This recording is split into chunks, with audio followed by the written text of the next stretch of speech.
Miidhagsituu jiruu si'eessituu qaamaa fooliin jaalala kee fagoodhaa na waama soofeena qal'isee akka qaramu ta'a yaanni kee qarxamee dugda nama kutaa sumaafan gugguufaa akka ambaadhessaa sumatu na galchee qabaa dargaggeessaa hidhaa jaalalaatiin cimsitee na hiitee laphee koo tarsaastee onnee koo na miitee kanaafuu kichuu koo mucaa warra leeqaa narraan turii maaloo natti koottu seeqaa. Magaaleel kan kaarruu qal'oo mudhiin soonsaa jiruun koo si taatee akkam godheen obsaa miidhaginni fuula kee hin qabu fakkaatti barrisee na seene akka collee allaatti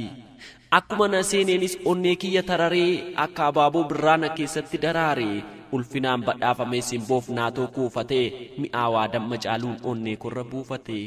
situ seene onnee koo akka waraana xiyyaa yaanni kee na maraachee oofee na baasuuf biyyaa. Sukkaara gororri kee natti mi'oofteen argee dhugaadha jaalalli kee onnee korratti margee hundeen jaalala keetii na keessa gad fagaatee sin argiin ooleen buluu dhugumaan jabaate wadaroo dheereffatee qaamni keessa na harkise sin of duraa dhabuun na jeeqe na rakkise waraanteetu na seentee akkuma qara ilmoo jaalalli ani siif qabu in caalaadhaaf ilmoo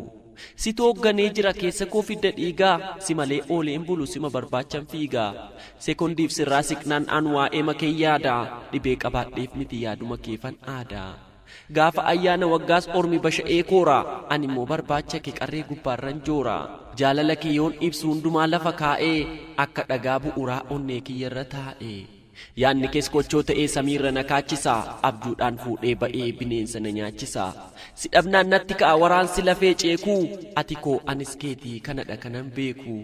yeroo koo qisaasessee siin dhabee hundan deegu nagantee deemta jedhees yoomuu sirraa hin eegu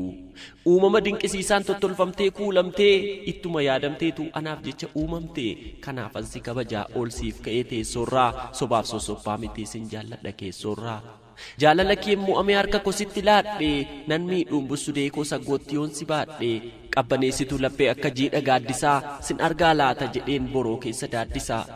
osoon beekiin waama fedhii malee maqaa kee gororri kee dawaadhaa naaf galaasi galaa kee erga waliif uumamnee nuti tokko beekadhu kanaafuu lubbuu kiyyaa natti koottu seeqadhu.